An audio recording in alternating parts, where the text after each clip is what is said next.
Mic पे तरुण, साईं की कहानी, शिरडी से संसार तक। सुबह मैं उठा तरुण जी, मेरा कदम ऐसे पड़ रहे जैसे मैं फूल की तरह हल्का हूँ। क्या यही जीवन होता है? इसे ही जीवन कहते हैं आप? तो बाबा ने ना मेरी तरफ देखा और ऐसे इशारा किया और मेरी तरफ देख के यूं कहा, क्योंकि मैं लेफ्ट साइड पे था। बाबा ने कहा कि जीवन सिर्फ 5 मिनट का खेल है बेटा। तो रूह मेरे को शब्दों में नहीं कह रही, मुझे एहसास करा रही है कि तीसरा विवाह कब आएगा। बड़ी सुकून मिलता है वहाँ पे। ऐसे मुझे लगा कि मेरे राइट ईयर, देखिए आज बाबा भी बिल्कुल राइट साइड पे बैठे हैं। ऐसे ही लगा मुझे कि राइट साइड पे ना कान में कह रहे हैं। कोई डिजिट बोल रहा है। अभी तो तरुण भाई मेरे को दिख रहे हैं, मुझे लग रहा है मेरे बाबा ही बैठे हैं वहाँ अरे रे पे। प्रभु मुझे आप में बाबा। कसम से।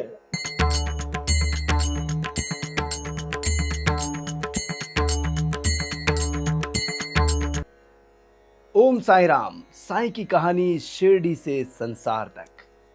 आज एपिसोड एक और आपके सामने पहुंच रहा है। पूरे भारतवर्ष से क्या कहूं कि पूरे विदेशों से भी मेरे पास में कॉल्स आते हैं, मुलाकातें होती है।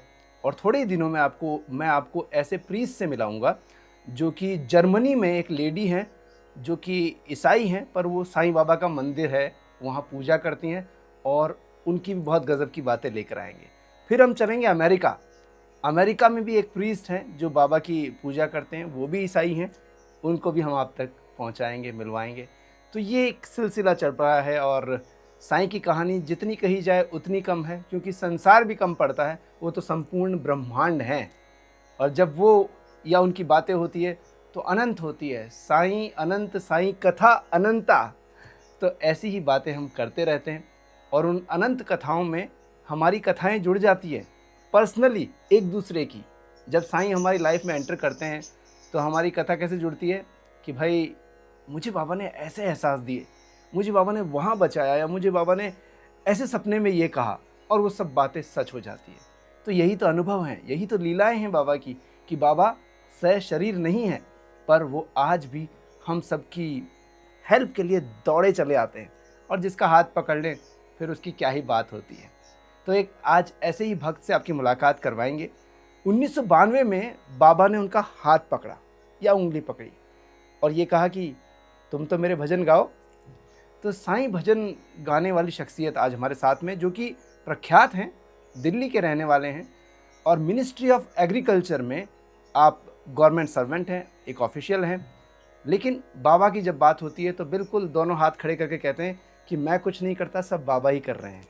आज का एपिसोड भी कुछ इसी तरीके से, इन्होंने जब हमने बात की तो इन्होंने कहा कि मैं कुछ नहीं कहूँगा, बाबा ही कहेंगे, और आप कुछ नहीं कहेंगे, वो भी बाबा ही कहेंगे। तो चलो बाबा की बात शुरू हो जाए दोनों ही तरफ से। और स्वागत करते हैं हम प्रवीण मुदगल जी का। बहुत बहुत स्वागत। ओम साई राम प्रवीण जी।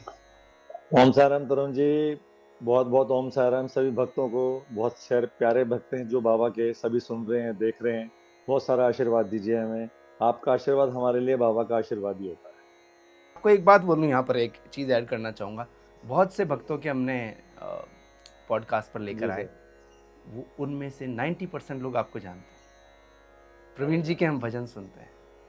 तो आज अरे आपको वाह, लाना ये भी एक बहुत क्या बात, श्रेय धन्यवाद है। तरुण जी। और इसके लिए हम थैंक यू। जो बेंगलोर में रहने वाली तारा जी हैं, उनका जी धन्यवाद जी। कहेंगे कि वो बीच बहुत की बहुत कड़ी हैं। धन्यवाद। वाह वाह, बहुत बहुत शुक्रिया तारा जी। तो माइक पे तुरंत पॉडकास्ट में स्वागत करते हैं हम प्रवीण मुदगल जी का, जाने माने भजन गायक, साईं बाबा के भजन गायक और एक बहुत ही खूबसूरत शख्सियत। सर दिल्ली में आज थैंक यू। सुबह सुबह हमने आपको परेशान किया है। संडे अरे के दिन नहीं छुट्टी का दिन होता है और एक ऑफिशियल को एक छुट्टी संडे वाली बहुत इम्पोर्टेंट होती है। मेरी छुट्टी तो यही है कि आप मुझसे बाबा की बात कर रहे हैं, तो मुझे लग रहा है कि मुझे एक छुट्टी नहीं मिली, मुझे 365 छुट्टी मिल गई हाय हाय जैसे। क्या बात है। तो चलिए, अब आपकी वही एक मधुर सी आवाज़ के बाद में एक एक कुछ एक मीठा सा भजन, एक दो लाइन सुना के फिर आपके जीवन पर चर्चा करें और बाबा आपके जीवन में कैसे प्रकाश डालने लगे वो बताएंगे। जी जी जी तरुण जी, मैं सबसे पहले एक भजन सुनाना चाहता हूँ। शुरुआत उससे करना चाहता हूँ। भजन के बोल हैं, आ रहे हैं वो मेरे साईं, अब किसी की जरूरत नहीं है। हाँ हाँ हाँ। तो हाँ जी, ये टी सीरीज से रिलीज हुआ है और इसको आप जरा सभी भक्तों को समर्पित है ये।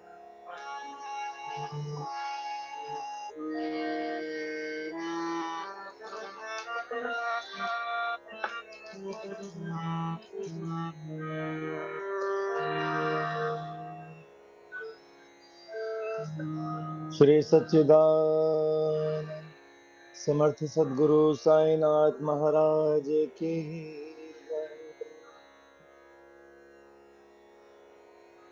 आ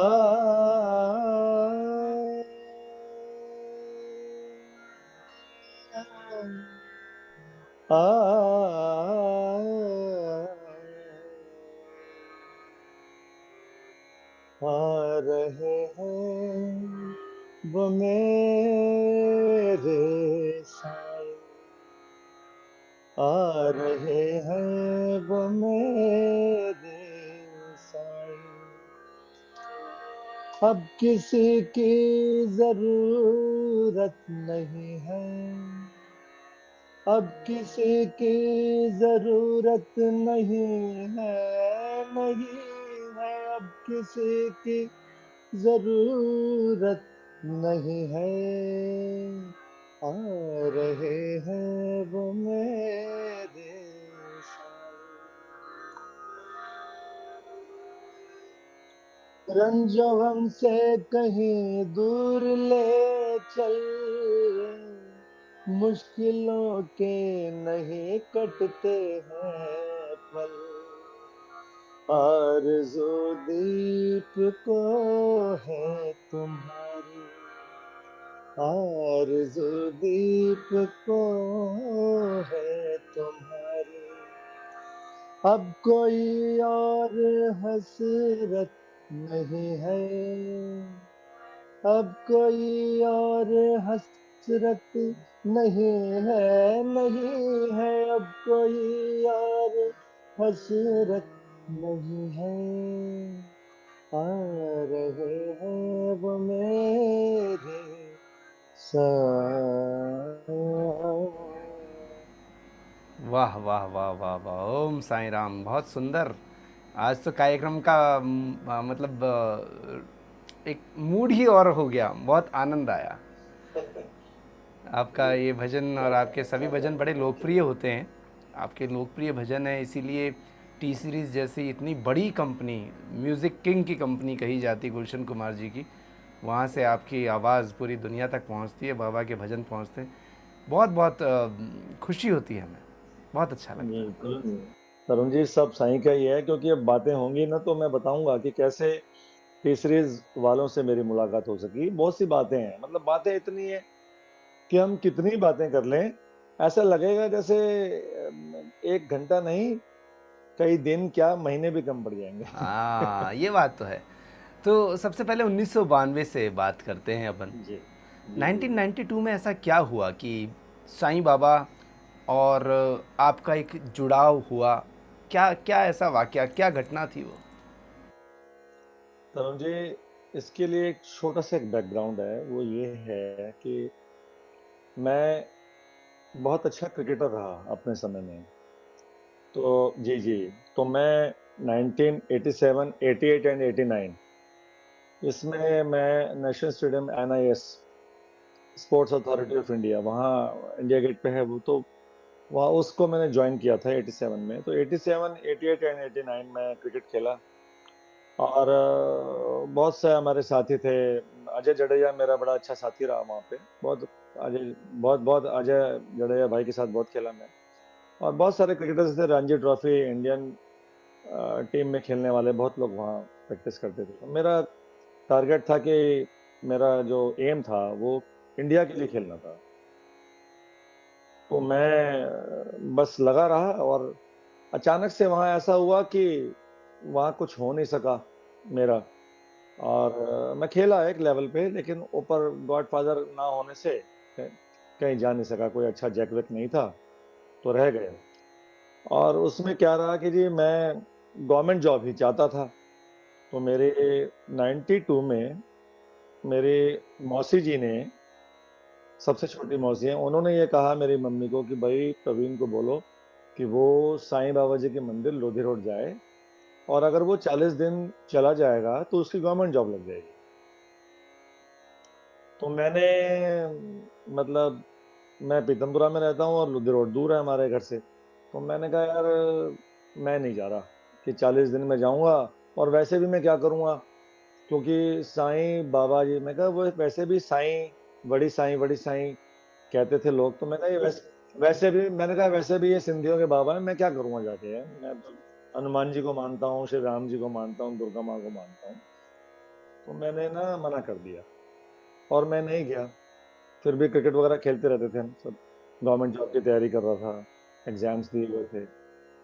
अब जी वो फिर मौसी जी ने कहा कि भाई उसको बोलो 40 दिन ना जाए, कम से कम 5 वीरवार ही चला जाए। अब मैं 5 वीरवार के लिए जब मेरी मम्मी ने कहा कि भाई 5 वीरवार ही चला जा बेटा, वो मौसी कह रही हैं तेरी गवर्नमेंट जॉब लग जाएगी। तो मैं हैरान हुआ कि ऐसे कैसे लग जाएगी? मैं कहा चलो ठीक है। मैंने सोचा यार अगर मैं नहीं गया तो गलत बात है कि मौसी ने भी कहा है, मम्मी ने भी कहा है, तो चलता हूँ चलो। भारी मन से भारी मन से, ध्यान से शब्द को ज़रा सुनिएगा। मैंने भारी मन से मैं बाबा के वहाँ गया कि मैंने कहा यार जाता हूँ। मैं मोहम्मद रफ़ी साहब को बहुत पसंद करता हूँ। शुरू से उनके गाने गाता था, सुनता था। अब उस समय पे 1992 में डीटीसी की बसेज़ होती थी ज़्यादा, ग्रीन लाइन, रेड लाइन भी होती थी। उसमें डीटीसी की बस मेरे को मिली, यहाँ से जीएल 90 करके बस थी। वो सीधा अपने लोधी रोड उतारती थी पीतमपुरा से। अब जैसे ही मैं पहले वीरवार को चला, तो देखा कि बस खाली पड़ी थी और पीछे जो डॉट बस में बॉक्सेस होते हैं, स्पीकर बना रखा होता था ना छेद कर करके। तो वहाँ पे रफ़ी साहब के गाने चल रहे। बैक टू बैक रफ़ी साहब के बहुत शानदार गाने लगा रखे डीटीसी बस में। अब मैं वहीं खड़ा हो गया कि गाने इतने अच्छे लग रहे कि मैं कहा यार बहुत मज़ा आ गया ये तो। और मैं सुनता-सुनता सफ़र कब पास हो गया पता ही नहीं लगा। मैं वहाँ पहुँच गया। पहले वीरवार जब मैं पहुँचा बाबा के मंदिर, जैसे एंटर किया और बाबा के दर्शन किए, बहुत भीड़ थी। जब दर्शन किए तो मैंने देखा कि एक बुज़ुर्ग आदमी यहाँ बैठे हैं, पाँव पे पाँव रखे। मैं तो पहली बार देखा था मैंने साईं को, तो मैं बड़ा हैरान हुआ कि ये तो कोई बुज़ुर्ग हैं, संत हैं और मतलब मैंने जो सोचा था कि हनुमान जी, श्री राम भगवान, विष्णु भगवान जैसे मुकुट धारण करके बैठते हैं। तो मैं दर्शन किए हम्म। और वहाँ से मैं दर्शन करके लाइन में लग के आ गया। वहाँ भजन चल रहे थे बहुत सारे। सक्सेना बंधु, आदरणीय सक्सेना बंधु जी भजन कर रहे थे वहाँ पे। बड़ा अच्छा लगा उनका सुन के और मैं आ गया। और फिर दूसरा वीरवार आया। मैं सोचने लगा यार आज फिर जाना पड़ेगा यार। चलो कोई नहीं, चलते हैं। मैं फिर गया, दूसरे वीरवार गया तो तब भी अपने दर्शन करके आ गया। अब तीसरा वीरवार आया भी नहीं था कि मुझे इंतज़ार होने लगी और मेरी रूह मुझे कहने लगी कि तीसरा वीरवार कब आएगा यार, बड़ी शांति मिलती है वहाँ। मतलब मेरी रूह से मेरी बात हो रही है और रूह मेरे को शब्दों में नहीं कह रही, मुझे एहसास करा रही है कि तीसरा वीरवार कब आएगा, बड़ी सुकून मिलता है वहाँ पे। अब मैं वहाँ पे गया, तीसरा वीरवार भी गया, चौथा भी गया, पाँचवाँ भी गया, भजन चलते थे, बहुत अच्छा लगने लगा। 5 वीरवार के बाद जो छठा वीरवार था, उसमें बाबा ने मुझे दिल्ली में ही नहीं रखा। मेरे पिताजी ने मेरे को आसाम भेज दिया कि जाओ अपनी बुआ की लड़की से मिल आओ। अच्छा। हाँ जी, तो मैं आसाम चला गया और छठा वीरवार पॉसिबल ही नहीं था कि मैं आना भी चाहूँ तो ना आ सकूँ। और जब हम आसाम जा रहे थे, वहाँ मेरे ताऊ जी का बेटा था और मैं थे। तो जब हम वापसी आ रहे थे, तो गुवाहाटी स्टेशन से मैगज़ीन लेने गया मैं, क्योंकि उस टाइम ब्रह्मपुत्र मेल थी, 2.5-3 दिन की जर्नी होती थी। तो हमने कहा यार कुछ बुक वगैरह पढ़ लेंगे, तो अच्छा हो जाएगा। तो मैं वहाँ गया तो मैंने देखा कि वहाँ पे एम्प्लॉयमेंट न्यूज़ में फाइनल रिज़ल्ट आया हुआ था एग्ज़ाम्स का, गवर्नमेंट जॉब के। और जब मैं उसका रोल नंबर याद करने की कोशिश करने लगा, तो मुझे रोल नंबर ही याद ना आए। अब मैं बड़ा परेशान कि यार कैसे पता लगेगा कि मेरा फाइनल रिज़ल्ट में हुआ कि नहीं हुआ? मैं मैगज़ीन लेने गया था और वहाँ पे एम्प्लॉयमेंट न्यूज़ ₹2 का जो था वो वो मैंने उसको ₹2 पकड़ा है और मैं वहीं सोचने लगा। अचानक से मुझे लगा कि मेरे राइट ईयर, देखिए आज बाबा भी बिल्कुल राइट साइड पे बैठे हैं। ऐसे ही लगा मुझे कि राइट साइड पे ना कान में कह रहे हैं। कोई डिजिट बोल रहा है। कोई डिजिट्स ओ, बता रहा है कि ये रोंगटे नंबर खड़े हो ये गए सुन नंबर। के। और लास्ट में, हाँ जी, और लास्ट में उन्होंने कहा हाँ यही तो है। ओ हो, और मुझे नंबर वाह वाह याद आ वाह गया। वाह।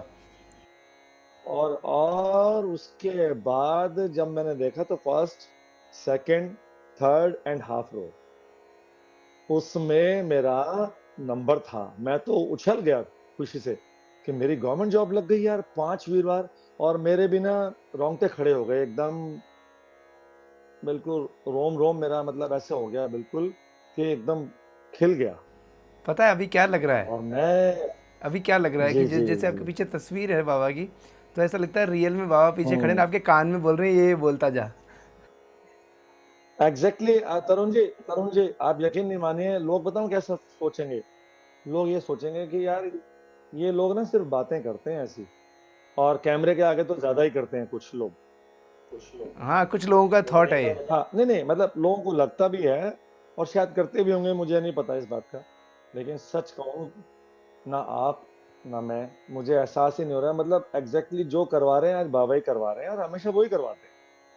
मैं भी गाता हूँ तो मुझे पता नहीं होता कि मुझे क्या गाना है, तो वो बाबा ही करवाते हैं। मैं सोच के नहीं आता। सब कहते हैं यार प्लान करो कि आज क्या गाएंगे, मैंने कहा यार मुझसे प्लान नहीं हो सकता यार कभी भी। स्टेज पे आके ना बाबा टेक ओवर करते हैं, मेरी सब प्लानिंग वानिंग सब ये धरी रह जाती है यही बिल्कुल। यही मेरा हाल है। जब मैं किसी फिल्म की शूटिंग हम्म में रहता हूँ, एक्ट करता हूँ, हम्म या फिर मैं डीडी हम्म, राजस्थान का एक शो होस्ट करता हूँ, धरती धोरारी, तो हमारे प्रोड्यूसर डायरेक्टर बोलते जी। हैं यार तू कुछ लिखता भी नहीं है, तू बोलता कहाँ से है? मैंने कहा मैं बस आके बैठता हूँ, कैमरा ऑन होता है, बाबा सामने आ जाते हैं, वो करके चले जाते हैं, फिर मैं उठ जाता हूँ। क्या ही बात है, बहुत अच्छी बात है तरुण जी। और सही में इन्हें उस दिन भी ऐसा ही हुआ। मैं बस फिर क्या हुआ कि मैं एम्प्लॉयमेंट न्यूज़ लिया, और मैं खुशी के मारे मैगजीन वैगजीन सब भूल गया मैं कि कुछ नहीं लेनी थी मेरे को। और मैंने आके ताया जी के बेटे को बताया, फिर मेरी गवर्नमेंट जॉब लग गई। 5 वीरवार का चमत्कार पहली बार देखा। 92 से मैं जुड़ गया, उसके बाद फिर लोधी रोड जाने लगा। फिर रोहिणी सेक्टर 7 में ही बाबा का मंदिर था। फिर मेरे जो एक राकेश कौशिक भाई हैं, जो ढोलक प्ले करते हैं, जो मेरे को म्यूजिक में लेके आए, मेरे आदरणीय गुरुदेव श्री ब्रिजमोहन नागर जी से उन्होंने मिलवाया। तो बस हम फिर यहाँ पे सेक्टर 7 में हाजिरी लगाने लगे 94 से। तो आप समझ लीजिए 31 ईयर से ज्यादा हो गए कि हर वीरवार को बाबा हमारी हाजिरी 8:30 से 10 बजे की वहां लगवाता है। तो ये आपका 1992 का ये पूरा जो सिनेरियो है, ये सुन के मेरे रोंगटे खड़े हो गए, कैसे बाबा कान में आके बोले, और वो सरकारी नौकरी का मिल जाना 40 से लेकर 5 ही गुरुवार में। मतलब बाबा कितना बोले कि मैं तेरे लिए कितनी और बोल, और बोल, और थोड़ा कम कर दूं, और थोड़ा, अरे तू मान तो सही। और बाबा तो स्वयं हनुमान जी और दत्तात्रेय के अवतार हैं। यहाँ प्रवीण जी एक बात और बताता हूँ मैं आपको, कि कुछ जी एपिसोड्स पहले मुझे जिस चीज़ का नहीं पता था, अच्छा मेरा ज्ञान बढ़ता जा रहा है बाबा के जी लिए। मैं जी, कंप्लीटली ज्ञानी नहीं हूँ कि वाह मुझे वाह, सब कुछ पता है। मुझे धीरे धीरे जैसे जैसे जी मिलता है तो मैं उसको और जोड़ता हूँ। तो एक जी मनीष जी पांचाल जी हैं, जो मुंबई में रहते हैं और वो फिल्में लिखते हैं, जी, फिल्म राइटर हैं। उन्होंने मुझे कहा था कि आपको पता है बाबा किसके अवतार हैं? मैंने कहा ये तो खुद ही स्वयं प्रभु हैं। बोले कि नहीं, ये हनुमान जी के अवतार हैं और दत्तात्रेय के अवतार हैं। मैंने कहा इसका हाँ प्रूफ कहीं पर है? तो वो मैंने कहा कि आप मुझे भेजिए, तो उन्होंने पीडीएफ भेजी थी, और पीडीएफ मैंने पढ़ी, तो वो कई हज़ारों साल पहले लिखा हुआ शास्त्र है। फिर फाइनली बाबा की कृपा से मेरे वाह पास ये वाह, शास्त्र जो है, ये मेरे पास आया। हाँ हाँ, उन्होंने भिजवाया, और निशुल्क भिजवाया, मेरे को बोले कि ये मेरी सेवा है। और ये है श्रीपाद श्री वल्लभ। जी इसमें इसमें ये बताया गया है कि दत्तात्रेय भगवान के कौन कौन अवतार कब कब प्रकट होंगे। शिवाजी महाराज का भी इसमें जिक्र है जी, कि वो दत्तात्रेय के अवतार थे। ऐसे ही शिरडी ग्राम में एक ब्राह्मण जी कुलीन व्यक्ति जो है, वो साईं के नाम से आएगा और यवन की तरह रहेगा, मुस्लिम की तरह, और वो लोगों को हाँ, एक जोड़ेगा। इसमें लिखा हुआ है, अरे ये हजारों साल पहले लिखा हुआ है, बाबा जब आए भी नहीं थे अरे तब का वाह, लिखा हुआ है। तो ये जो शास्त्र है सबको क्या पढ़ना चाहिए, बात है, श्रीपाद श्री वल्लभ क्या चरितमृत। ही कहने। तो ये एक अरे वाह, बहुत अच्छी सेवा की, तो हम मनीष पांचाल जी को बहुत बहुत धन्यवाद कहेंगे आज के इस एपिसोड में। वाह वाह वाह, बिल्कुल जी बिल्कुल, मनीष जी को बहुत बहुत धन्यवाद। वाह, तरुण जी बहुत अच्छी आपने बात बताई है। वाह। इसमें इसमें बाकायदा लिखा जी हुआ जी है कि दत्तात्रेय और हनुमान जी के आंशिक अवतार श्री साईं बाबा प्रकट होंगे। मतलब आप ये देखिए कि सब प्लान्ड है, इनका आना, अवतार का लेना, आपका हमारा जीवन सब प्लान्ड है। मुझे तो लगता है कि तरुण जी, हम जो ये कर्म है ना, कर्मों से बहुत कुछ आदमी का बदला जा सकता है। और बाबा ने कहा भी था एक बार, कई बार साई सच्चरित्र में भी लिखा है कि भाई जो पुरानी फसल है, उसको जो बोई है उसको काट लो आराम से, खुशी से, जैसी भी है, सुख की है दुख की है। और जो नई फसल अच्छे ढंग से बो, आज अच्छे कर्म करोगे, अच्छे बीज डालोगे, तो फसल बहुत अच्छी होगी।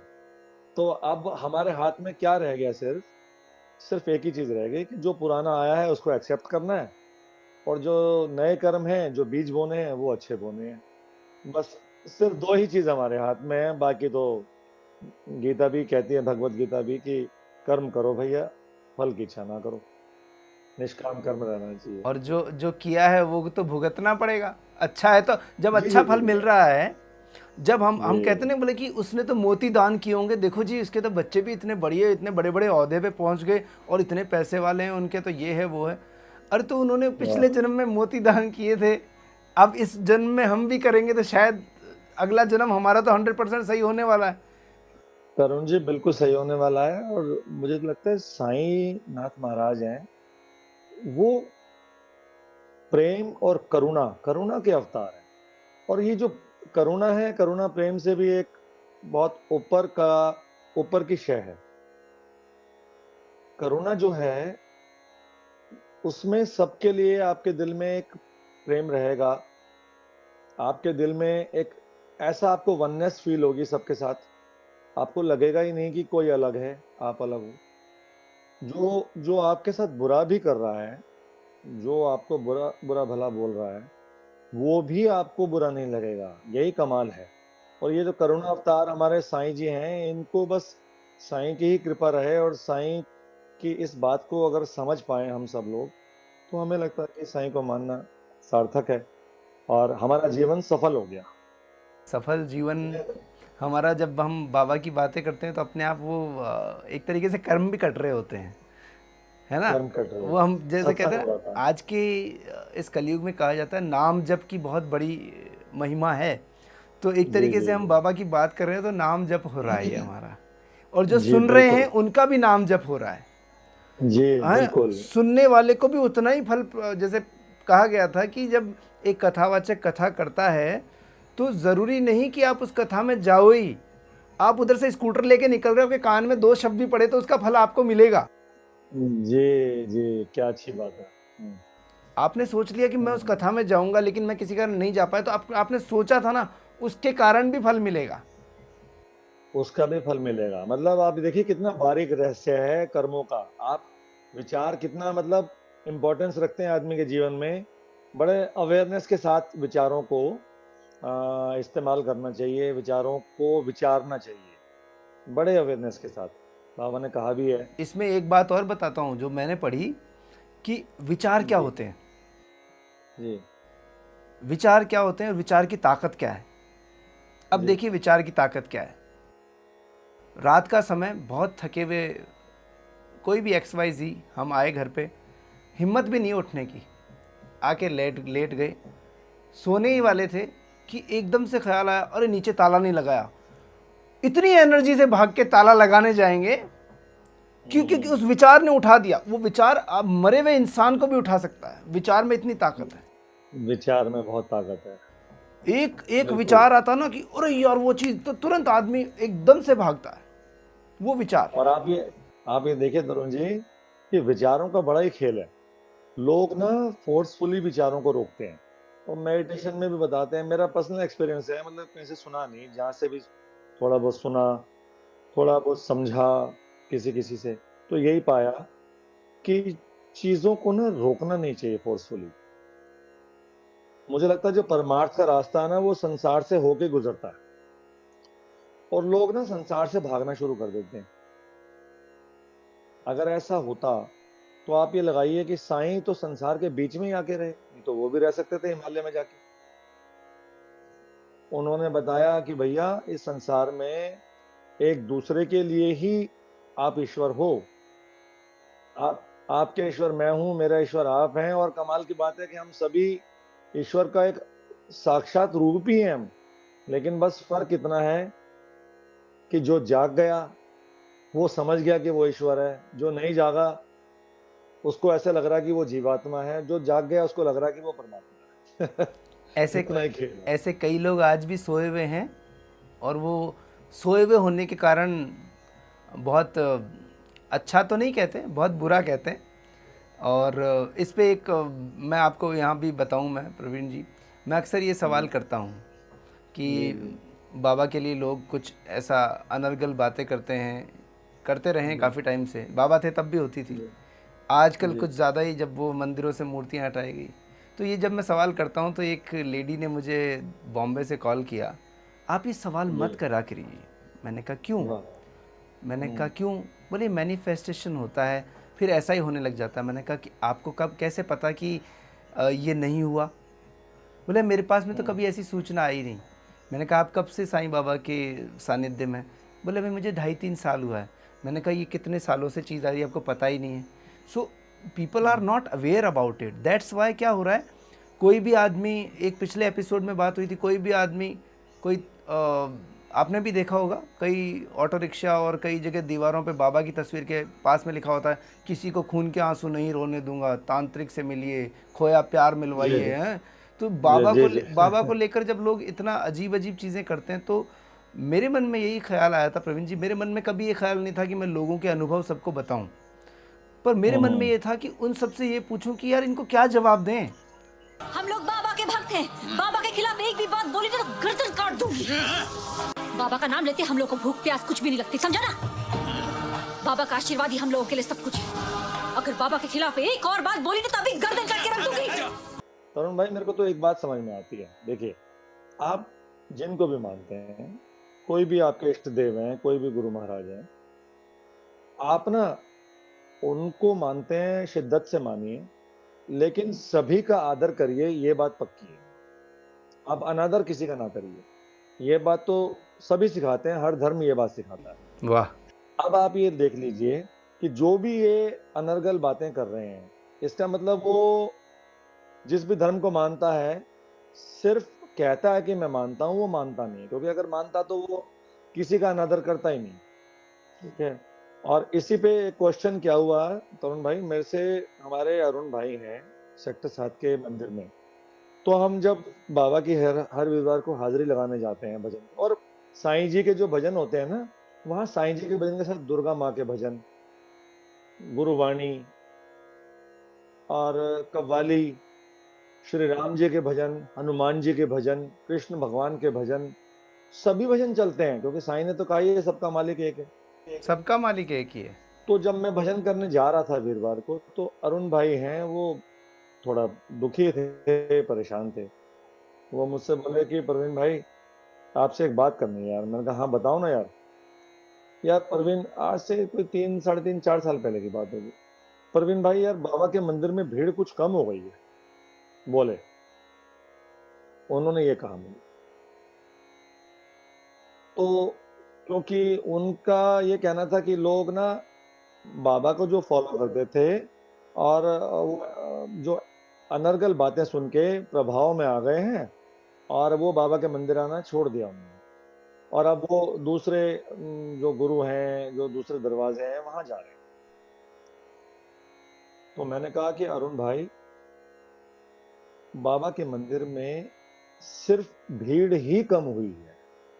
उन्होंने कहा था कि भीड़ कुछ कम हो गई है। मैंने कहा अरुण भाई, बाबा के मंदिर में सिर्फ भीड़ ही कम हुई है, क्वालिटी अभी भी मेंटेन है। हाँ, क्या बात है। जो जो शिद्दत से बाबा से जुड़ा हुआ है ना, उसको कोई फर्क नहीं पड़ता कि कोई कुछ भी कहे। देखिए, मोहब्बत का काम ही देना होता है, लेना नहीं होता। प्यार तो देने की चीज है सर, वो लेने की चीज है ही नहीं। लोग लेना चाहते हैं प्यार को। आपका काम है, आप बाबा को प्यार करो ना यार। बाबा से प्यार लेना क्यों चाहते हो? बाबा अपने आप दे रहे हैं सबको। आप बाबा को प्यार करो ना, आप बाबा को प्यार करो। अभी तो तरुण भाई मेरे को दिख रहे हैं, मुझे लग रहा है मेरे बाबा ही बैठे हैं वहां पे। अरे रे प्रभु मुझे आप में बाबा कसम से। जी। हाँ बिल्कुल दिख रहे होंगे आपको, पक्की बात है।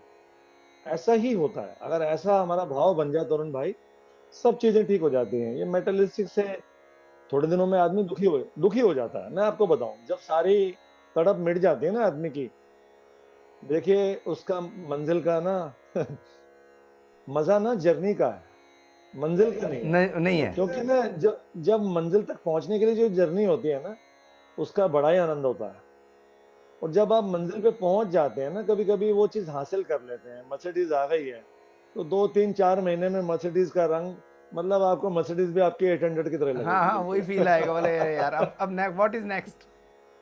What is next and what is another change, क्या चेंज होने वाला है ना। तो जो चेंज नहीं होता वो एक सत्य है, बस सच के ऊपर है कि देखिए बाबा तो सच है और हम भी सच हैं, ये बात भी पक्की है। हमसे मतलब हमारे अंदर जो बाबा बैठे हैं वो सच है। इसके ऊपर एक शेर है कि सच सच बढ़े या घटे, कुछ भी हो जाए, सच बढ़े या घटे, सच ना रहे, झूठ की तो कोई इंतहा ही नहीं। हाँ क्या बात है। सच घटे या बढ़े उसकी कोई दिक्कत नहीं है, बट झूठ की तो इंतहा ही नहीं है। जी, सच बढ़े या घटे, मतलब उसके आप सच ना रहे, फिर वो सच नहीं रहता। अगर सच जरा सा बढ़ा भी दिया आपने तो सच नहीं रहेगा, वो चेंज हो गया। और सच घटा भी दिया तब भी चेंज हो जाएगा। और झूठ की तो इंतहा ही नहीं है, झूठ को तो कितना एक्सपेंड कर लो, कितना ही आप कुछ भी कर लो। तो हमारे साईं तो सर अनंत है, तभी तो कहा है कि अनंत कोटि ब्रह्मांड नायक राजाधिराज योगीराज परब्रह्म श्री सच्चिदानंद समर्थ सदगुरु साईनाथ महाराज की की जय। जय। देखो इसमें एक बात जो आपने बोली थी ना कि वो जो आ, कई इष्ट मानते हैं हम, कोई अलग अलग, तो वो ये कभी नहीं कहते कि दूसरे को मत मानो या दूसरे को मत प्रेम करो। बाबा भी यही कहते हैं कि अपने इष्ट को पकड़ के रखो, जो भी है, जो भी गुरु वाह आप वाह, मानते हो उसको पकड़ के रखो, मैं वहीं मौजूद हूँ, उसको क्या छोड़ के कहते मेरे हैं, क्या पास मत कहते आओ। बाबा यही कहते हैं।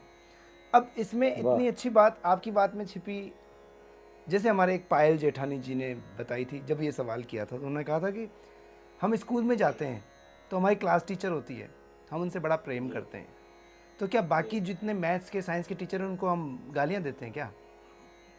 उनके लिए भी तो हम खड़े क्या होते हैं, बात जब है। क्लास में टीचर आते गुड मॉर्निंग सर, उनको भी तो करते हैं। बिल्कुल तो बिल्कुल, सारे बहुत अच्छी सारे बात। गुरु एक समान है। हम एक ही गुरु को, मान लिया इंग्लिश का आपको अच्छा लगता है, पर आप ऐसा तो नहीं कि मैथ्स वाले को बुरा कहोगे, फिर साइंस वाले को बुरा कहोगे, किसी और टीचर को बुरा कहोगे। जी, तो सब सेम वाह है, वाह, सबको प्रेम जब हम सेम ऐसे स्कूल में करते हैं तो वैसे ही यहाँ होना चाहिए। बिल्कुल तरुण भाई।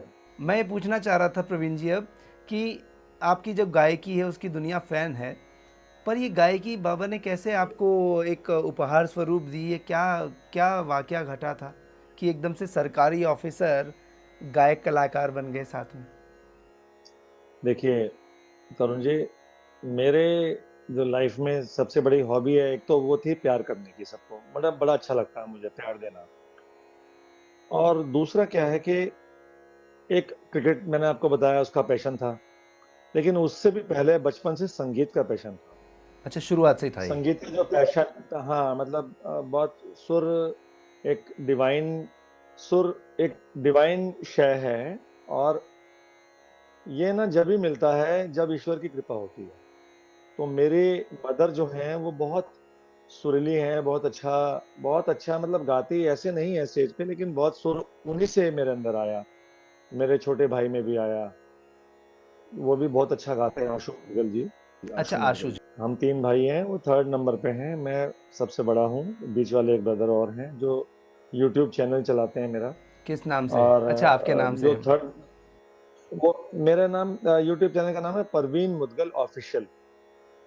तो हमारे जितने भी दर्शक अभी देख रहे हैं, प्रवीण मुदगल ऑफिशियल को ज़रूर लाइक सब्सक्राइब करें, वहाँ जाकर आप भजन के इस भंडार में गोते लगाइए। प्रवीण जी बहुत अच्छा गाते हैं, अब तक आपने नहीं सुना तो आप ज़रूर वहाँ सुनिए। जी जी। और उसमें तरुण जी क्या था कि गाने का जो शौक था मेरे को, वो तो शुरू से ही था, लेकिन जब रफ़ी साहब की मैंने आवाज़ सुनी तो मुझे ऐसा लगा यार कि आवाज़ हो ना तो ऐसी हो, वरना ना हो, इतनी दिल में बैठ गई। और रफी साहब को भी मतलब मैं अंदर से पूजा ही मैंने उनकी की है अभी तक। जैसे आपने मेरे इसमें देखा होगा कि Sai Rafi is my love. हम्म। हम्म। तो वो हाँ। आवाज मुझे मतलब एक संत की आवाज लगती है, रफी साहब की आवाज मुझे सेंट की आवाज अरे लगती है। आप देखिए क्या तो ऐसे गजब ही गजब गजब, मन हम्म, तड़पत हरि दर्शन को आज, क्या गाया। क्या और वो क्या बात, क्या शिरडी बात, हाँ। वाले साईं बाबा आया वाह है वाह, तेरे दर पे सवाली, हाँ रफ़ी साहब। वाह, ओह हाँ हाँ माय हाँ, गॉड। रफी साहब ही है। एक लाइन उनकी होनी चाहिए, शिरडी वाले साईं बाबा आया है तेरे दर पे सवाली।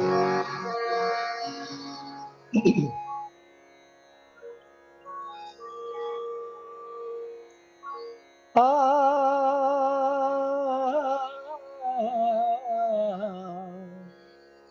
आ, जमाने में कहाँ टूटी हुई तस्वीर बनती है, तेरे दरबार में बिगड़ी हुई तकदीर बनती है। टडडडंग डडंग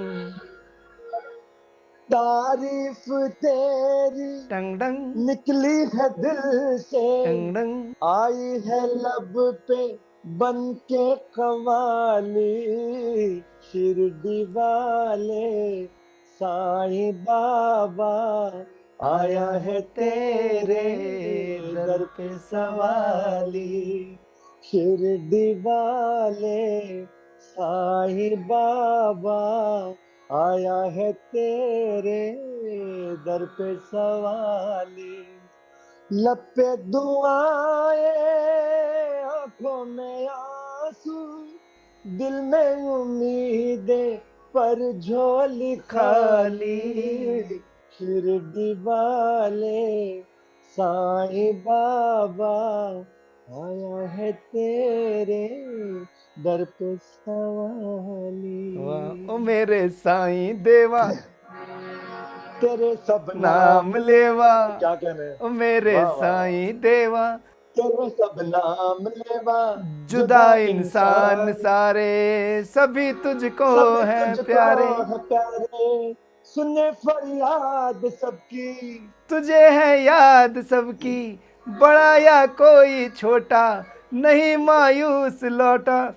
अमीरों का सहारा, गरीबों का गुजारा, तेरी रहमत का किस्सा बया हम सब करें करें। क्या, दो दिन की दुनिया, दुनिया है गुलशन, सब फूल काटे, तू सब कमाले, हाँ। क्या बात है, वाह। क्या कहने, बोले साईनाथ महाराज की जय जय। हो जय हो। करण भाई बहुत दिल खुश हो गया यार। हाँ मतलब बहुत ही अंदर तक ना एकदम लहर उठ गई है, क्या कहने, वाह लहर उठ गई, वाह। बाबा की लहर है, दूर तलक जाएगी। अच्छा, हाँ। रफ़ी साहब पे मैंने एक बहुत अच्छी बायोग्राफी बनाई थी बीवी का टीवी पर, जी जो जी कि जी वर्ल्ड की सबसे बेस्ट बायोग्राफी आज तक रफ़ी साहब की हमने ऑडियो जी विजुअल जो जी बनाई थी, आप ज़रूर देखिएगा उसको। जी, जरूर सर, मैं पक्का पक्का। जी जी जी, वाह। हमारा एक चैनल है बीवी का टीवी, हमारा एक चैनल है यूट्यूब पर बीवी का TV, okay BV okay, space KA TV, जो अभी नीचे स्क्रॉल में भी हम दिखा देंगे। वाह वाह, जरूर जरूर, मैं जरूर देखूंगा तरुण भाई। और मेरी गुजारिश बाकी जो लोग सुन रहे हैं उनसे भी है कि वो भी जरूर देखें, क्योंकि बिल्कुल साईं का बहुत बड़ा आशीर्वाद है रफी साहब को भी। और रफी साहब एक डिवाइन रूहानी आवाज थी। उनको वॉइस ऑफ जी गॉड भी जी जी, कहा जाता था। बिल्कुल, क्या बात है, वाह। अच्छा, ये यहाँ पर एक लाइन आई थी गीत में कि जी आया है तेरे दर पे सवाली, तो प्रवीण मुदगल सवाली बनकर कब पहली बार शिरडी साईनाथ महाराज के मंदिर पहुंचे थे, वहाँ शिरडी में? जी जी तरुण भाई, जी तरुण भाई, क्या अच्छी बात है। अरे देखिए आप, वो बात थोड़ी अधूरी रह गई। क्या हुआ कि रफी साहब की आवाज से मैं प्रेरित हुआ और मैंने गाने गाने शुरू कर दिए। उसके बाद क्रिकेट वगैरह भी खेलते थे तो खूब सारे गाने गाते थे, सब दोस्त यार, यार रफी साहब का गाना सुना दे यार कोई, तो मैं गाता था। और बाबा के भजन का जब मैं वहाँ गया भजन होते थे तो मेरा मन किया कि यार काश पहली बार जब 5 वीरवार में गया था कि बाबा यार कभी मैं भी ऐसा भजन गाऊं कि मैं गाऊं और लोगों के आंखों से ना खुशी के आंसू बह रहे हैं। और यकीन मानिए आज बाबा ने बिल्कुल वही माहौल कर दिया। लोग खुश होते हैं। और बाबा ने कब मुझसे भजन गवाने शुरू कर दिए मुझे पता ही नहीं लगा। मेरे आदरणीय गुरुदेव श्री बृजमोहन नागर जी मुझे उन्हीं दिनों में 1989 के आसपास मेरे राकेश कौशिक भाई जो ढोलक प्ले करते थे उनके पास ले गए कि चल यार मैं तेरे को उनसे रिक्वेस्ट करूंगा कि वो तेरे को सिखाए। तो मैं गया तो उन्होंने कहा कि बेटा आपकी पहले जॉब लगनी चाहिए, उससे पहले मैं नहीं सिखाऊंगा आपको। बाद में उन्होंने बताया कि जॉब का मैं इसलिए कह रहा हूँ कि जो एक बार संगीत में आ जाता है फिर वो जॉब की कोशिश नहीं करता। और संगीत से कुछ लोग मतलब मायूस भी हो जाते हैं कभी कभी जब 4 पैसे नहीं मिलते या कुछ प्रोग्राम्स नहीं मिलते या सक्सेसफुल नहीं हो पाते आप। ये आर्ट की फील्ड में होता है, ऐसा ही है। परफॉर्मिंग आर्ट के जितने भी हैं, चाहे गायकी हो, चाहे एक्टिंग हो, जी जी जी चाहे जी कोई भी, अब डांस ले लो, है ना, जी जी। वो होता ऐसा ही है कि तालियां तो खूब मिलती है, पर ज़िंदगी तालियों से नहीं चलती। आर्टिस्ट की दुनिया में एक बात कही जाती है कि या तो इस काम को फकीर करे और या शहंशाह करे। क्योंकि बीच का बंदा तो रोटी कमाने में लगा रहेगा बस, तो उसको टाइम भी देना पड़ता है। तो लेकिन फिर भी उन्होंने कहा कि बेटा जॉब लगेगी तो आना। तो जॉब लगी साईं की कृपा से, मैं उनके पास गया। उन्होंने मेरे को उंगली पकड़ के जैसे चलना सिखाते हैं एक एक चीज सिखाई, उनका आशीर्वाद बहुत है। उसके बाद मेरे जीवन में तरुण भाई इंदु पंडित पंडित इंदु प्रकाश जी गुरु जी हैं मेरे, उनसे मैंने बहुत कुछ राग क्लासिकल भी बहुत सीखा। और मेरे उस्ताद खालिद खालिद खान साहब हैं, उनसे मैंने बहुत कुछ सीखा, वो सितार प्ले करते हैं। और न जाने कितने ही गुरु हैं मेरे जीवन में जो आए जिन्होंने सिखाया। हमारे भाई हैं अरशद खान भाई तबला प्ले करते हैं, इमरान भाई हैं, इमरत भाई हैं, इनके पास जाके मैंने गजल गायकी वगैरह सब चीजें बहुत बहुत कोशिश की बहुत। जितने भी आपको गुरु मिले जितने भी आपको गुरु मिले, हम उनको धन्यवाद कहेंगे आज कि आपने एक नायाब हीरे को तराश कर आज प्रवीण मुदगल बनाया। आप सभी को बहुत बहुत धन्यवाद।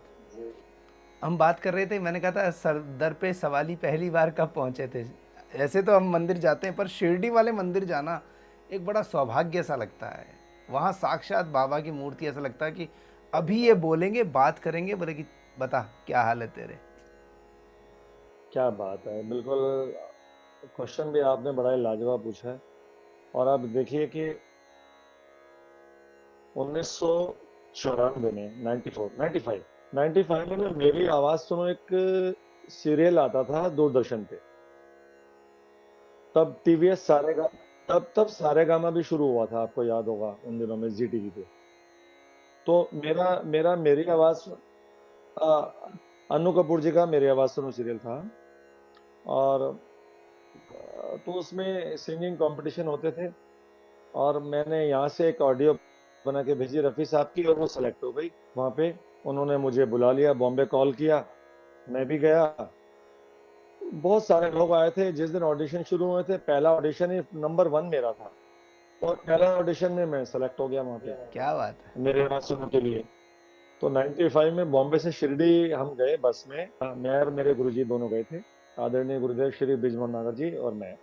हम जब दोनों वहां गए, शिरडी जाने का मौका मिला, तो तरुण भाई वो एक्सपीरियंस मैं आपको बता ही नहीं सकता। बाबा के बारे में इतना चमत्कार देख चुका था, इतना बाबा के मंदिर यहाँ जा चुका था, साईं के मंदिर, इतना साईं भक्तों से मिल चुका था, इतना साईं सच्चरित्र और न जाने कौन कौन सी किताबें बाबा की पढ़ चुका था। तो मुझे लगा कि बॉम्बे से जब हम शिरडी गए तो बस में जा रहे थे, मुझे लगा कि जैसे एक दूर खेत दिखते थे तो मुझे लगता था कि जैसे बाबा यहाँ से आ रहे हैं। और ऐसे पैदल चल के आ रहे होंगे यार, बाबा कैसे चोले में होंगे, मतलब मैं क्या बताऊं, वो खुशी का एहसास मैं बता नहीं सकता। तो वो जो समा था ना तरुण भाई, वो बताया नहीं जा सकता। नवंबर की बात है 1995 की। बस वो पहली बार जब बाबा के दर्शन किए, हम जब द्वारका माई में बैठे मैं और मेरे गुरुजी, तो हमारा ना रो रो के बुरा हाल हो गया। मतलब इतने आंसू आए कि मैं बता ही नहीं सकता। कहाँ से इतने आंसू आए ये समझ नहीं आ रहा था। इतना हम मतलब जैसे पिघल जाता ना कोई, जैसे मोम थोड़ा सा अग्नि के पास आप रख दें तो कैसे मोम पिघलता है। तो आप समझ लीजिए कि बाबा के गोद में द्वारका माई में उदी धुनी के आगे हम बैठ के बहुत रोए थे, मैं और मेरे गुरुजी। बहुत आंसू, पता नहीं कितने आंसू आए। और क्या शांति मिली, वो डिविनिटी तो मैं बता ही नहीं सकता आपको। बस वो दिन था और आज का दिन है। हर साल बाबा हमारी शिरडी में हाजिरी लगवाते हैं। 16 जून को होती है वहाँ पे कोपर गांव में। चौहान बाबा हैं साईं धाम, वहाँ हाजिरी हमारी होती है। वहाँ हम सब गाते हैं, सब भाई जाते हैं, बड़े प्रेम से हाजिरी लगाते हैं, बड़ा ही अच्छा लगता है। तो आज बस बाबा ने अपने चरणों में शामिल कर लिया हमें तो। और अभी बाबा की कृपा से अभी पूरे फर्स्ट टाइम शिरडी संस्थान ने एक जी कार्यक्रम किया है, इन्फ्लुएंसर्स मीट। सोशल मीडिया पे जो लोग बाबा के लिए कुछ काम कर रहे हैं, बाबा के लिए प्रचार जी कर रहे हैं, या कुछ एपिसोड्स जैसे हम कुछ कर रहे हैं, ऐसा कुछ कर रहे हैं, तो उन्होंने सिलेक्शन के लिए एक डिटेल मांगी थी। वो डिटेल मेरे पास कैसे पहुंची, आप ये देखिए कितना कमाल है। प्रभावती जी जी हैं दिल्ली में, उनका मुझे एक दिन पहले आया, बोले मुझे मेरे अनुभव सुनाने हैं। मैंने कहा ठीक है। अनुभव सुनाने से पहले मैंने उनको लिंक भेजा, मतलब अगले दिन करेंगे। जिस दिन लिंक भेजा उसके आधे घंटे पहले उन्होंने मेरे को एक वीडियो भेजा, जिसमें वो सारी सूचना थी कि अगर आपके 50,000 सब्सक्राइबर हैं और आप बाबा के लिए कुछ करते हैं तो आपको साईं संस्थान में आप ये रजिस्टर करिए, क्या पता आप सेलेक्ट हो जाएं। तो बाबा की कृपा से हम सेलेक्ट हो गए। अभी 5 और 6 अक्टूबर को माइक पे Tarun podcast will be there with Baba Sansthan. क्या बात, क्या बात, वाह वाह वाह। बहुत अच्छे, बहुत अच्छे। 5 और 6 अक्टूबर को आपका पॉडकास्ट है वहाँ पे ना? नहीं, वाह, पॉडकास्ट नहीं, जरूर जरूर। हमारा वहाँ पे इन्फ्लुएंसर का सबका समिट है। जितने लोग हमारे जैसे कुछ अच्छा अच्छा काम कर रहे हैं बाबा के लिए, ओके उन ओके। सबको मिला के साईं संस्थान ने एक समिट आयोजित वाह किया है। तो 2 दिन वो हमको वही रखेंगे, वाह। वही अपना सारा हमारा रख रखाव, बाबा की अतिथि सत्कार होने वाला है। अरे क्या कहने, क्या कह रहे हैं आप, बाबा के मतलब मतलब बाबा के चीफ गेस्ट में से हैं, अभी बाबा के लिए गेस्ट हैं आप हैं। एक कृपा मिली है देखो, बहुत क्या बात बड़ी है कृपा तरुण जी, है। बहुत बड़ी बात है। आप ना सही में इस काबिल भी हैं, मतलब मैं देख रहा हूँ आप साईं में ना डूबे हुए हैं। मैं जब देख रहा हूँ वो जो चेहरे पे आपके खुशी है ना, जो बाबा की बातें होती हैं, आपके चेहरे पे खुशी है ना, जो वो देख के ना मतलब बिल्कुल ऐसा लग रहा है कि जैसे वो बाबा ही अंदर बैठ के मुस्कुरा रहे हैं आपके। वही क्या वही कहना। करते हैं, मैं तो कुछ भी नहीं करता, मैं तो कुछ भी नहीं हूँ सब। बहुत सुंदर लगा तरुण भाई। एक अनुभव है मेरा, मैं बहुत जरूर शेयर करना चाहूंगा आपसे। बताइए बताइए। देखिए, बाबा ना आपको पता है कि मेटेरियलिस्टिक चीजें ही नहीं देते, वो ऐसी चीज देते हैं जो कोई दे ही नहीं सकता आपको। ये तो पक्का मानते हैं ना आप? तो मैं इसी का अनुभव बता रहा हूँ। देखिए, सन 2005 की बात है ये। मेरे सबसे बड़े मामा जी, उनकी जो वाइफ मतलब मेरी मामी जी हैं, वो 2005 नवंबर में पैरालाइज थी काफी सालों से, और ज्यादा उम्र भी नहीं थी उनकी, होंगी 48-50 की होंगी वो। तो वो एक्सपायर हुई बहुत बीमारी के बाद। तो चलो दुखी हुए सब। उसके बाद मेरे मामा जी के एक बेटा एक बेटी। बेटा 24 साल का था उस समय, और बेटी उस समय थी 20-21 साल की। तो सबका ये हुआ कि भाई चलो, 2005 नवंबर की बात है ये, नवंबर दिसंबर की बात है। तो वो मामी जी जब एक्सपायर हो गई हमारी, तो सबने कहा भैया कि अब बेटे की शादी, मोंटी नाम था उसका, कि उसकी शादी कर देते हैं और सब बढ़िया हो जाएगा। अचानक से वो मोंटी लड़का जो 24 साल का था, वो बीमार पड़ा, और मार्च अप्रैल में, और 1 महीने बाद बस बाबा ने उसको भी चरणों में ले लिया। ओ समझ हो। नहीं आया, मतलब वो बहुत ही दुखद हो गया सबके लिए एकदम। और एग्जैक्टली 3 या 4 महीने बाद मेरे मामा जी सही थे, वो भी टूट तो गए थे अंदर से, लेकिन बेटी के लिए जी रहे थे अच्छे ढंग से। बस वो एग्जैक्टली 3 या 4 महीने बाद ना, उनके भी कुछ गलत इंजेक्शन उनको लगा बुखार में, और वो भी एक्सपायर हो गए। आप ये लगा लीजिए कि मैं सब ये बता इसलिए रहा हूँ कि जिंदगी की हकीकत को समझे लोग। तो निगम बोध घाट है वहाँ पे, शमशान घाट में वही उनको सब कुछ जो चिताएं मिली। एक पहले मैंने अपनी आंखों से वो सीन देखा कि वो मामी जी को बेटा है कुर्ते पजामे में चारों तरफ घूम रहा है उनके, वो मटका फोड़ते हैं, जो सेरेमनीज होती हैं वो करते हैं, वो कर रहा है बेटा। और एग्जैक्टली 4 महीने बाद उस बेटे के लिए फादर कर रहे हैं वही बात। ओफ। और एग्जैक्टली 3 या 4 महीने के बाद उन्हीं फादर मतलब मेरे मामा जी के लिए कोई और कर रहा है, मेरे मामा जी छोटे मामा जी कर रहे हैं। ओहो तो हो। वो ना दिल, तरुण जी, बड़ा ना मतलब बैठ गया और दिल में घर कर गई, बहुत भारी हो गया दिल। और मैंने सोचने लगा, मैं बाबा से कहता था कि यार क्या जीवन है, यही जीवन होता है क्या? तो 2005 में मामी एक्सपायर हुई, 2006 के अप्रैल में बेटा एक्सपायर हुआ, और दो उनका मामी जी का, और 2006 में ही अगस्त में मामा जी एक्सपायर हुए। और 2007 में मुझे अप्रैल में सपना आया एक दिन कि बाबा और मैं शिरडी, पुराना शिरडी दिखाई दे रहा है मुझे, और हम शिरडी में चल रहे हैं। बाबा मेरे राइट साइड पे हैं, उन्होंने कफनी डाली हुई है वाइट, और मैं लेफ्ट साइड पे हूँ, और कच्ची सीढ़ियां हैं, ईंटों की सीढ़ियां हैं, ओपन है, वो सीढ़ियां से उतर रहे हैं जैसे कोई घर बनते हैं और रुक जाते हैं ना कि अब बनेगा नहीं, काम नहीं हो छोड़ रहा, देते रुक गया काम। हैं, ऐसे ही बिल्कुल काम रुक गया। ओपन है, हर तरफ से सीढ़ियां बनी हुई हैं बस, और उस ईंटों में से घासें उगी हुई है, घास उगी हुई है बहुत ज्यादा। और हम, बाबा और मैं उतर रहे हैं, बाबा मेरे राइट, बहुत पुराना, और बाबा राइट साइड पे देख रहा हूँ। आगे एक दरवाजा है, दरवाजे से दीवार बनी हुई है, दरवाजा है, और दूर तक खेत ही खेत है, खुला मैदान है। अब बाबा मेरे राइट साइड पे है, तो मैं बाबा की तरफ देख के कह रहा हूँ कि बाबा क्या यही जीवन होता है, इसे ही जीवन कहते हैं आप? तो बाबा ने ना मेरी तरफ देखा और ऐसे इशारा किया, और मेरी तरफ देख के यूं कहा, क्योंकि मैं लेफ्ट साइड पे था। बाबा ने कहा कि जीवन सिर्फ 5 मिनट का खेल है बेटा, 5 मिनट का खेल है। मैं बताऊं, डरेगा तो नहीं? मैं दिखाऊं तो? मैं कहा नहीं बाबा, डरूंगा नहीं। कह रहे सोच ले ऐसे करके, 5 मिनट का खेल है सिर्फ, ऐसा किया। डरियो मत, ऐसे करके। 5 मिनट का खेल है, ऐसे कर रहे हैं। राइट साइड पे थे ना मेरे, मैं लेफ्ट पे था, तो ऐसे देख के बात कर रहे थे हम। 5 मिनट का खेल है। मैं कहा नहीं बाबा, डरूंगा नहीं। बात करते करते हम लोग लास्ट सीढ़ी पे आ गए, और लास्ट सीढ़ी से आके लेफ्ट एक टर्न जा रहा था। लेफ्ट मुड़ते ही बाबा ने ना एकदम मेरे को ऐसे अपने लेफ्ट हैंड से मेरा ये राइट शोल्डर पकड़ा ऐसे, और दीवार पे लगा दिया। दीवार पे लगा के अपने राइट हथेली से, इन 3 उंगलियों से, जैसे बॉल को, क्रिकेट की बॉल को ऑफ स्पिन कराते हैं ना, ऐसे ही उन्होंने अंगूठा मेरे वो कलेजे में लगाया, बिल्कुल जो एक खाली जगह होती है छाती के साथ और पेट के अंदर, और कलेजे पे लगा के, और ऐसे घुमा दिया, स्पिन कर दिया। स्पिन करते ही मेरी जो रूह है ना, वो यहां से निकल गई।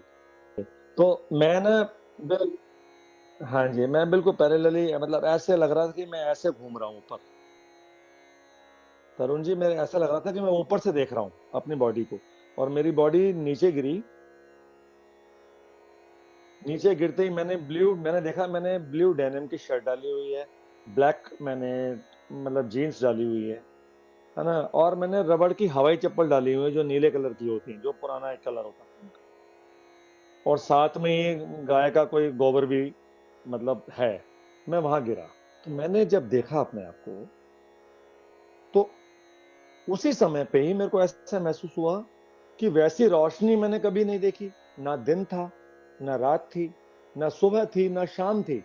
यकीन मानिए, वो समय को मैं बता नहीं पा रहा हूँ, वो डिवाइन एक रोशनी थी हर तरफ।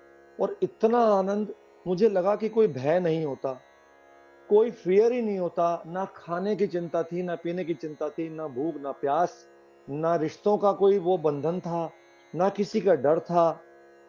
फियरलेस था सब कुछ, इतना आनंद से भरा हुआ था। मैं इतना इतना आनंद में था कि मैं सोच रहा था कि इतना आनंद, इतना आनंद भी होता है क्या? कभी मैंने महसूस ही नहीं किया था, ना मैंने तब किया था, ना मैं अब कर पा रहा हूं, लेकिन जब भी मैं बात करता हूं तो जरूर महसूस होता है मुझे। आप ये देखिए, 5 मिनट बाद मैं उस शरीर में आ गया, और 5 मिनट बाद मैं कब आ गया मुझे पता नहीं लगा। मैं चलने लगा, मैं ऐसे ही आगे बढ़ा जिस डायरेक्शन में बाबा चले गए थे, मुझे ऐसे करके मैं आगे बढ़ा।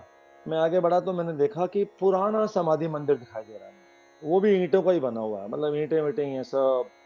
ये समाधि मंदिर आप जो देख रहे हैं तो बहुत रेनोवेट हो गया ना, वो पुराना बना दिख रहा है मुझे।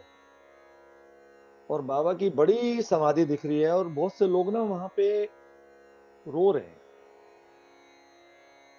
तो मैंने पूछा क्या हुआ, क्या हुआ? तो सबने कहा कि बाबा हमें छोड़ के चले गए। तो मैंने कहा कि मैं ना उनको रोते रोते कह रहा हूँ कि अरे आपको पता ही नहीं बाबा छोड़ के क्या चले गए, बाबा तो यहीं है और कुछ होता ही नहीं है, बाबा तो इतने कमाल हैं, वो छोड़ के जाते ही नहीं किसी को, वो तो हमेशा ही है साथ हैं, बाबा तो बिल्कुल यहीं है, आपको लग रहा है छोड़ के चले गए, वो कहीं नहीं है, यहीं है, यहीं है, यहीं है। ऐसी बातें कर रहा हूँ मैं, और मैं रो भी रहा हूँ, खुश भी हो रहा हूँ, सब चीजें हो रही हैं मेरे साथ। सुबह मेरी नींद खुल गई, और वो सपना तरुण जी मुझे सपना नहीं लगा। वो जैसे सपने आते हैं तो सपना लगते हैं ना कि मैंने सपना देखा था, वो मुझे लगा ही नहीं। अब मैं उन 2006 जब 3 डेथ मैंने देखी, और उसके बाद जो मेरी बॉडी में एक जो दबाव था, मैं इतना भारी हो गया था अंदर से। सुबह मैं उठा तरुण जी, मेरा कदम ऐसे पड़ रहे जैसे मैं फूल की तरह हल्का हूँ। जैसे कभी कभी टॉक्सिन्स, जैसे आप प्राणायाम कर लें, बहुत सारे एक्सरसाइज कर लें, बहुत सारी डाइटिंग कर लें, उसके बाद जब आप हल्का महसूस करते हैं ना अपने आप को, कई महीनों की मशक्कत के बाद, वो एक सपने से मैं कर रहा था, वो एक एक्सपीरियंस से कर रहा था। तो आप सुबह देखिए, मैं ऑफिस जाने के लिए तैयार हुआ, और मैं वही सोचते जा रहा हूँ, और मुझे पता ही नहीं लगा कि मैंने नहा धो के कब जाने अनजाने में कुछ कपड़े निकाले, सोचते सोचते ही, और वो पहन लिए बस। और पहन के जैसे ही मैं बाल बनाने ड्रेसिंग टेबल के सामने गया, तो मेरा दिल अपने आप को देख के धक रह गया। वही डेनिम। मैंने अनजाने में वही डेनिम की ब्लू शर्ट और ब्लैक पैंट डाल ली थी, मुझे पता नहीं लगा। ओह माय ओहो। गॉड। और आप देखिए कि जब मैंने डाल ली तो एक बार को मेरा धक हुआ ऐसे करके, और उसके बाद, और नहीं, मैं तो रुक गया, और मैं एकदम ऐसे सोचने लगा। मैंने एक एक विचार आया मन में। अब मेरी 2 बेटी 1 बेटा है, वाइफ है, परिवार है। मैं सोचने लगा यार, छोटे छोटे थे तब तो बहुत ही। मैंने कहा यार, कहीं तेरा आज जैसे रूह निकली, तेरा आखिरी दिन तो नहीं है? तो हाँ, लेकिन वो विचार ना इतनी सी देर का था, वो जो मौत का जो भी विचार था ना, इतनी सी फ्रैक्शंस। देर का था। उसका ना, उसका कोई डर ही नहीं था। मुझे खुशी थी, क्योंकि मैं जो देख के आया था ना ऊपर, वो वो गजब सब, था। वो मुझे लगा यार कि यार ऐसा जीवन होना चाहिए, यार जीवन तो ये है। तो जिसे हम मृत्यु समझते हैं, जो मृत्यु समझ के डरते रहते हैं, जिससे हम, एक्चुअल में बाबा ने बताया कि बेटा मृत्यु वो नहीं है, सही मायने में तो कई बार जब आप भय भरा जीवन जीते हैं, वही मृत्यु होती है। हाँ हाँ। डर से जीते हैं, आप रोज रोज मरते हैं, हर वक्त मरते हैं, सोच सोच के मरते हैं, टेंशन में मरते हैं, दूसरों को टेंशन दे के मरते हैं, टेंशन ले के मरते हैं। ये जो भय है ना, ये मृत्यु है। मृत्यु तो बड़ी आनंद से भरी होती है, वो तो एक आनंद है, कुछ नहीं है इसके अलावा वो। वो मिस्टर नटवर तो लाल में बाबा था ने, ना, मिस्टर नटवर हम्म, लाल के एक गाने में, ये जीना भी कोई जीना है लल्लू। हाँ, ये एग्जैक्टली। और आप ये देखिए तरुण भाई देखिए, मेरे को मेरे जवाब मिले। 5 मिनट में बाबा ने मुझे जीवन दिखाया। जवाब क्या मिला कि बेटा, जिन जिन के लिए तू रो रहा है ना, जब जब वो शरीर में थे, बीमार थे ना, सब, मामी जी भी बहुत पैरालाइज थी, बीमार थी। मोंटी बेटा, जो भाई था छोटा मेरा, मुझसे बहुत छोटा रहा वो, तो वो भी बच्चे की तरह था मेरे। तो वो भी 1 महीने तक बीमार था, वो भी परेशान था। मामा जी भी बहुत बीमार होके गए हॉस्पिटल में। तो आप ये देखिए, उन्होंने कहा कि बेटा, जिन जिन के लिए तू रो रहा है ना, जब वो जिंदा थे तब आप लोग एंजॉय कर, मतलब फिर भी हंस रहे थे, बोल रहे थे, हॉस्पिटल में बैठ के कुछ खा रहे थे, पी रहे थे, बात कर रहे थे। वो उधर परेशान थे। जैसे ही वो वहां से रिलीज हुए, जो तू आनंद की अवस्था महसूस कर रहा है उन्होंने की, तुम रोने लगे। उनकी मृत्यु हुई, वो रिलीज हुए, और आप परेशान हो गए। तो जिसे आप मृत्यु समझते थे कि उनकी मृत्यु हो गई, वो उनका जीवन था। और आप लोग जिसे जीवन समझ रहे हो, ये मृत्यु है। अगर ऐसे जियोगे तो मृत्यु है ये। नानक तो दुखिया बाबा सब ने तो संसार। सब संसार, अगर ऐसे जिएंगे तो मृत्यु ही है। अगर फेयरलेस जिंदगी, अगर बाबा की बात मान के जिएंगे, बाबा में समर्पित होके जिएंगे तरुण भाई, तो फिर जिंदगी ना, हर वक्त आप एक एक पल को जी पाएंगे अवेयरनेस के साथ। बस वो सिर्फ साईं की कृपा से ही हो सकता है। ना हमारे अच्छे कर्म कोई काम नहीं आएंगे इसमें। आप अच्छे कर्म जरूर कीजिए, आपको बाबा की कृपा मिलेगी इससे बस। तो ये एक्सपीरियंस मैंने आपके साथ शेयर किया कि बाबा ने दूसरी दुनिया भी मेरे को दिखाई। तो वो उसमें वक्त की बात जो है, उसमें कहते हैं कि वक्त आएगा वक्त जाएगा, वक्त जी, आएगा वक्त जाएगा, वक्त वक्त जाएगा। हर शय और मात को भूल जाएगा। वाह वाह वाह, क्या वक्त कहना। आएगा, वक्त जाएगा, वक्त हर शय और मात को भूल जाएगा। वक्त को संभाल कर रखिए मेरे दोस्तों, वक्त बेवक्त वाह काम आएगा। समय वाह, समय क्या कभी भी बात है, वेस्ट नहीं वाह करना चाहिए। वाह वाह वाह। ऐसा वक्त जो हमारा गुजारा है हमने बाबा के साथ जो गुजारते हैं, जो पल सत्संग में बीत जाए ना, जो पल अच्छाई में बीत जाए, जो पल पॉजिटिविटी में बीत जाए देने के लिए लोगों को या संपर्क में, वही पल अपना है। तरुण भाई, आपको पता है लोग नेगेटिविटी से भागते हैं। मैं तो ये कहता हूं कि भागना क्यों, साईं आपको कन्वर्टर बनवा दे, आप कन्वर्टर बन जाएं बहुत बड़े, आप नेगेटिविटी को पॉजिटिविटी में बदल दें वहां पे। बिल्कुल होता है। और तो बस। है क्या, जी जी। नेगेटिविटी नाम की चीज़ होती क्या है?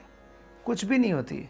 ये सिर्फ दिमाग का फितूर है कि मेरा तो, मैं कुछ नहीं हो सकता। अरे कुछ क्या नहीं हो कुछ सकता। नहीं नहीं, कुछ नहीं होते, वो सही कह रहे हैं। नेगेटिविटी जब भी तक है, नेगेटिविटी डिपेंड करती है एक्सेप्ट करने वाले पे कि कौन उसको किस ढंग से लेता है।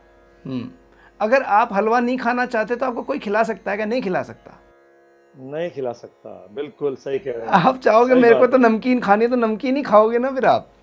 जी जी जी, क्या बात है यार। आपके सामने रखा, मत खाओ ना, बहुत किसने कह अच्छा। दिया खाने के आज तो लिए? वाह वाह। तरुण भाई, एक अच्छी बात और है बाबा की, मुझे जो याद रहती है हमेशा। साईं ने एक बार अपने फिजिकल बॉडी में उस समय अपने क्लोज भक्त को कहा था कि मैं ना, जो भक्त मुझसे मांगते हैं ना, मैं उनको देना नहीं चाहता हूँ वो सब, हम्म। और जो मैं देना चाहता हूँ ना, वो कोई लेना नहीं चाहता मुझसे।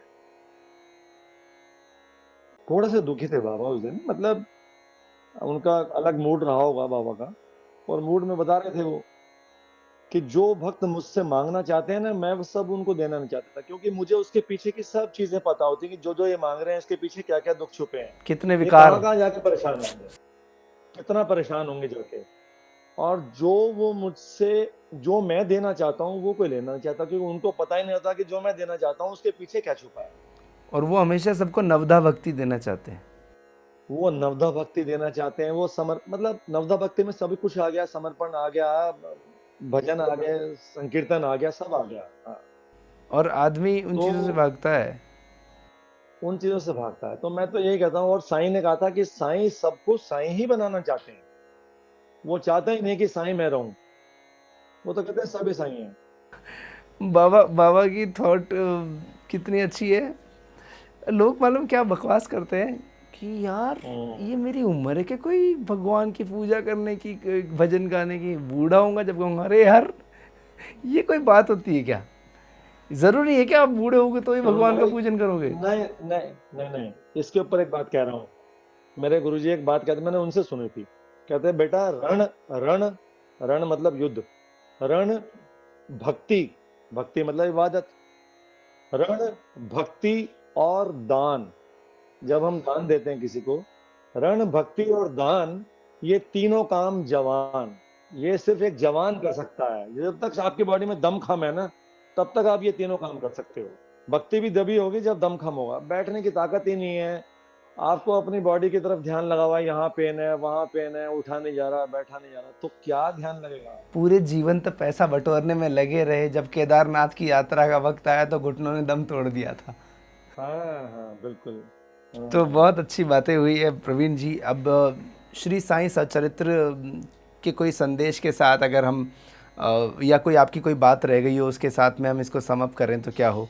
सबसे अच्छी बात तो यह है कि समाप्त करने का तो दिल कभी करता नहीं, बाबा की बात है, लेकिन सच बात यही है कि इसको थोड़े टाइम के लिए विराम जरूर देंगे हम आज, और फिर ईश्वर ने चाहा तो एक साथ जरूर मुलाकात होगी, और रूबरू रूबरू बैठ के होगी इंटरव्यू, एक रूबरू बैठ के होगा। आज तो बिल्कुल। थोड़ा नेटवर्क का इशू रहा, तो मैं संदेश तो क्या ही दे पाऊंगा बाबा का, लेकिन हाँ, मेरी एक इच्छा रहती है कि साईं जब भी आप मेरी वाणी से कुछ गवाएं ना, तो मेरी वाणी ना किसी के काम आ जाए, बस। ये पैसा कमाने के काम ना आए सिर्फ, क्योंकि मैं वही चीज कमाऊंगा जिससे मेरे को बाद में मुझे आनंद नहीं दे पाएगी वो चीज, वो मेरे जीवन चलाने के लिए है, वो मेरा जीवन तो आप चलाते हो बस, तो मेरी वाणी काम आ जाए, ये मेरा मकसद रहता है जीवन का।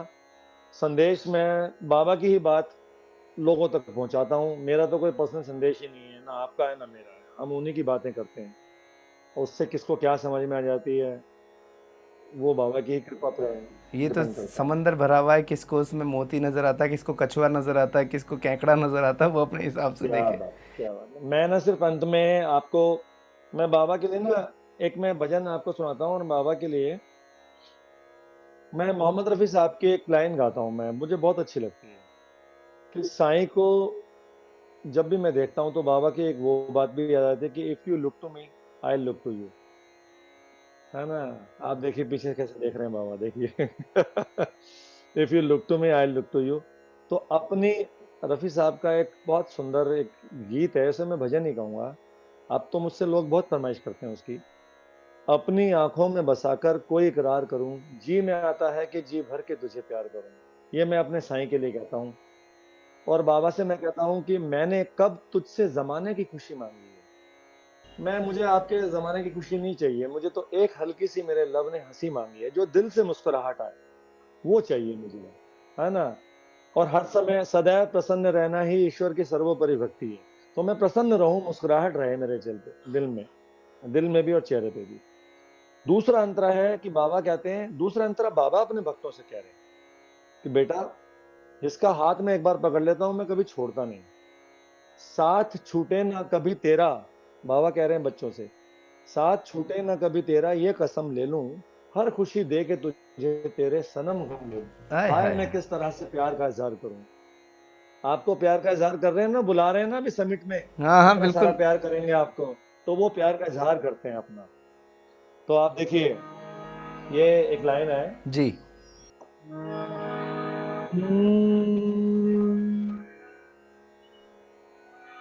जी में आता है कि जी भर के तुझे प्यार करूं, अपनी आंखों में बसा कर कोई इकरार करूं। मैंने कब तुझसे जमाने की खुशी मांगी है, एक हल्की सी मेरे लब ने हंसी मांगी है, एक हल्की सी मेरे लब ने हंसी मांगी है, सामने तुझको बिठा कर तेरा दीदार करूं। जी में आता है कि जी भर के तुझे प्यार करूं, अपनी आंखों में बसा कर कोई इकरार करूं। अब ये अंतरा बाबा कह रहे हैं अपने बच्चों से, साथ छूटे ना कभी तेरा ये कसम ले लूं, हर खुशी दे के तुझे तेरे सनम गम ले लूं, हर खुशी दे के तुझे तेरे सनम गम ले लूं। हाय मैं किस तरह से प्यार का इजहार करूं। जी में आता है कि जी भर के तुझे प्यार करूं, अपनी आंखों में बसा कर कोई इकरार करूं। बहुत सुंदर, बहुत सुंदर, बहुत बहुत सुंदर, बहुत आनंदमयी आपकी आवाज़ है, और रफ़ी साहब की आवाज़ से बहुत मिलती भी है। तो प्रवीण जी, बहुत अच्छा लगा आज आप माइक पे तरुण पॉडकास्ट पर आए और इतनी सारी बातें आपने शेयर की, और इन बातों का तो अंत नहीं है। डेफिनेटली हम एक और एपिसोड किसी दिन आपके साथ करेंगे। और मुझे, क्योंकि हम अक्सर आधा घंटा या पौन घंटा, 1 घंटा, कोई लिमिट तो होती नहीं करते हैं, लेकिन आज हम 1.5 घंटे तक पहुंच गए हैं। अरे कमाल है तरुण भाई, पता ही नहीं लगा। मैं सोच रहा हूँ कि अभी शायद 35-40 मिनट हुए होंगे। ओ अभी हो अभी क्या अभी बात। हम लोग 10 बजे शुरू हुए थे, 10 सवा 10, अभी 11:15 बज रहे हैं। ओ हो, कमाल है, 1.25 घंटा नहीं पता लगा मैं। वाह वाह ये भी सवाया ही वाह। हुआ है, देखो। अरे क्या बात है, वाह वाह, सवाया हुआ है। तरुण भाई बहुत बहुत धन्यवाद आपका। मेरी साईं से प्रार्थना आपके लिए, जी। साईं ना आपको और भी शक्ति दें, और भी शक्ति दें, कि आप पूरे वर्ल्ड को ना एक ही माला में पिरो डालो। बस मेरी यही इच्छा है बाबा से। जय हो थैंक यू। भगवान, आपको बहुत अनंत गायकी दे। आप बाबा के गुणगान करते रहो, और किसी मोड़ पर किसी दिन बिल्कुल सशरीर आमने सामने भी मुलाकात हो, ये मेरी जी एक बिल्कुल। इच्छा है। बहुत अच्छा लगा प्रवीण जी बात करके। Thank you, thank you, thank you Tarun ji. ओम साराम तरुण जी, ओम साराम, ओम साराम। तो आज हमने मुलाकात की प्रवीण जी से, और आशा है आपको पसंद आई होगी। और माइक पे तरुण पॉडकास्ट पर ऐसी ही मुलाकातें होती है, साईं की कहानी शिरडी से संसार तक में। तो इस पूरे एपिसोड को देखकर कमेंट में ज़रूर आप बताना कैसा लगा। और अगर आप भी चाहते हैं इसी प्रकार आना, तो यहाँ पर नंबर नज़र आ रहा है 8769000600। आप इस पर संपर्क करें। और अगर आपके अनुभव हमें लगा कि बिल्कुल बहुत सारे हैं, बहुत अच्छे अच्छे हैं और हम बता सकते हैं, तो आप अवश्य संपर्क करें और जुड़ जाएं माइक पे तरुण पॉडकास्ट में। तो अब आज्ञा चाहूँगा, लेकिन उससे पहले बता देता हूँ कि पहले मैं उन्हें भी थैंक यू कहूँ जिन्होंने साईं बाबा के आशीर्वाद से श्रीपाद श्री वल्लभ चैत्रामृत जो है हमें पहुँचवाया, और उन्हें बहुत बहुत धन्यवाद। मनीष पांचाल जी फ्रॉम मुंबई। और हमारा एक चैनल है, उसकी बात फिर से बता देता हूँ, बीवी का टीवी, जहाँ पर बॉलीवुड की बायोग्राफीज़ होती हैं। हम वहाँ पर बहुत बेहतरीन बायोग्राफीज़ बनाते हैं। आप चाहें तो बॉलीवुड के उस चैनल को भी आप प्रेम करें, प्यार करें, अवश्य लाइक, सब्सक्राइब एंड शेयर करें। यहाँ लिंक नज़र आ रहा है। अब तरुण व्यास को इस एपिसोड से दीजिए आज्ञा। अगली बार फिर से मुलाकात होगी। ओम साई राम।